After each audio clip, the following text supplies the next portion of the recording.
Oke, baik. Selamat malam dan perkenalkan, saya Senantoni dengan NIM 202410102030.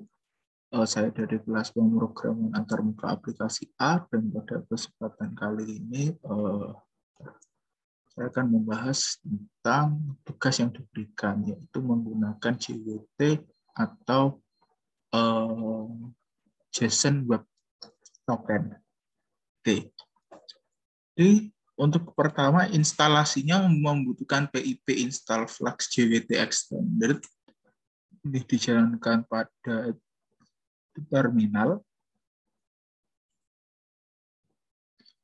Lalu ini pada dasarnya ini diberikan sebuah file, ini semacam API mungkin yang nantinya akan digunakan untuk semacam menghubungkan front end dengan back end-nya. Oke, kita langsung saja ya. Ini sudah saya copy. Oke, jadi ini ada yang saya tambahkan. Di bagian sini kan ada yang namanya course. Kalau di sini kan tidak ada ya. Course ini semacam sistem pengaman. Jadinya untuk menonaktifkannya atau biar dapat diakses nantinya saya menggunakan course. Lalu itu juga yang saya tambahkan di sini itu jadi header. Nanti header ini akan berguna untuk ke depannya. Untuk ini bisa diganti bisa enggak. Kalau saya disamakan saja super secret. Lalu ini login. Jadi root dengan ininya login. Metodenya post. Di username request JSON get username, password request JSON get password. Jadi ini username dengan passwordnya kebetulan dibuat sama. Jika mau dirubah silakan, tapi saya akan membuat ini menjadi sama aja. If username tidak sama dengan test or password tidak sama dengan test, return JSONify message with username or password. Access token, create access token, identity sama dengan username, lalu return JSONify access token sama dengan access token. Jadi apa? Oh ya, saya akan menjelaskan dulu yang di bawah. Jadi ini untuk root-nya protected. Metodenya get, JWT required, dev protected, current user get JWT identity. Jadi yang ada di sini nanti identity, return JSONify login as current user. Oke. Jadi berdasarkan apa yang saya pahami di sini, di user ini diminta untuk login terlebih dahulu. Sesudah login, maka akan ada sebuah tombol lagi yang mengarahkan pada ini login as. Jadi akan menampilkan siapa yang login. Kalau dalam sini tes ya nanti. Tapi ini nanti akan menampilkan siapa yang login atau siapa yang masuk gitu. Oke, untuk back-end-nya saya menggunakan JavaScript, dan untuk front-end-nya saya menggunakan HTML ini dengan bantuan Bootstrap. Jadi tampilannya, oh ya sebentar ini saya run dulu.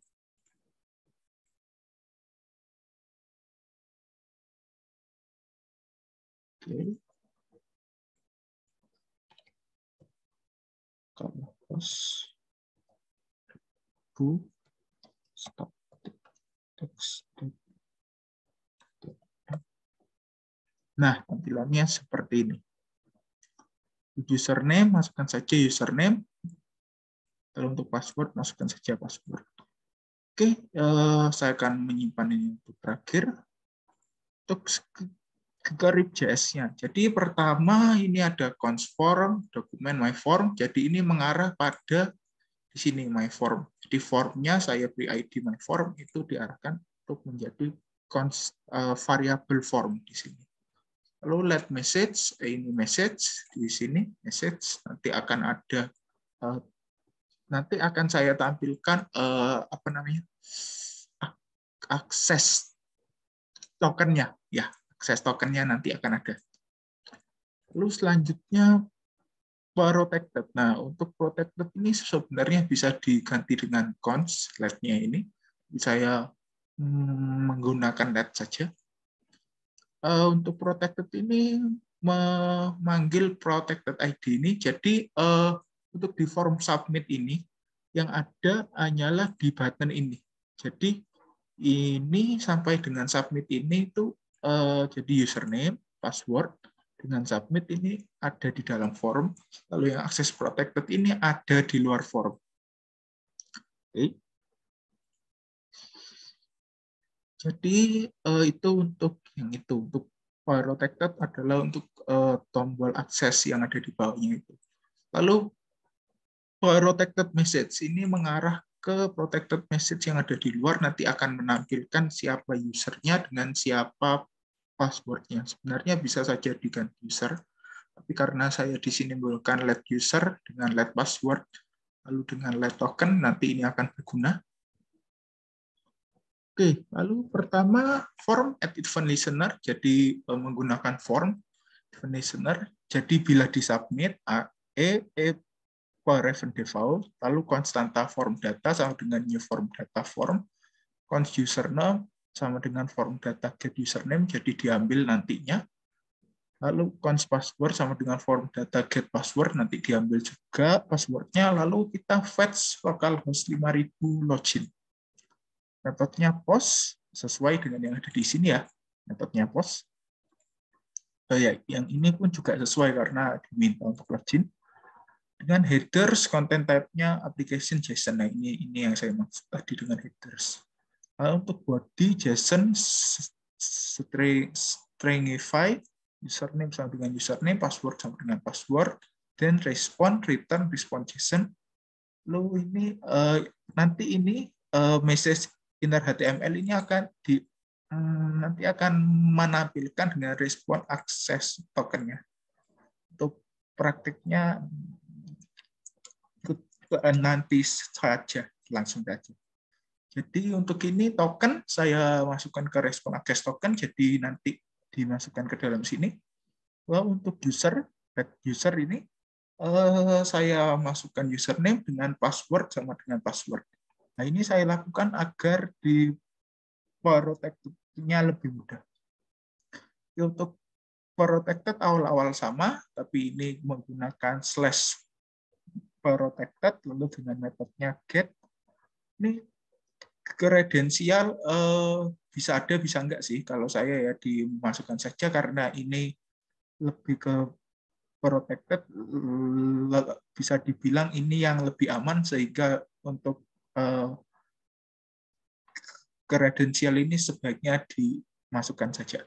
Kalau ini bisa, tidak bisa ya. Oke, selanjutnya adalah headers, authorization, bearer ditambah token. Nah, ini nanti yang untuk mengakses protected ini agar bisa diakses, maka kita menggunakan respon akses token. Nah, karena sudah didefinisikan sebagai variabel token, maka langsung saja di sini token. Dan response ini sama. Nah, ini nanti akan memunculkan username-nya, ditambah user, password, ditambah password-nya. Oke, sebaik langsung saja. Oke, untuk sebelumnya kita inspect elemen. Oke, saya pindah dulu. Oke, jadi jika saya masukkan asal ya, misalnya admin dengan passwordnya 123, maka akan langsung error. Akses token Anda adalah undefined, tapi jika di sini hasilnya ada, tapi sama aja error. Tapi jika saya masukkan tes, lalu ini juga tes. Nah, akses tokennya ada, dengan akses protected-nya ada, tes dengan tes. Juga errornya tidak ada, lalu di konsol ini ada tulisan login as test. Oke, mungkin sekian saja yang bisa saya sampaikan. Mohon maaf bila ada kesalahan, baik secara sengaja maupun tidak sengaja, dan terima kasih banyak telah menonton.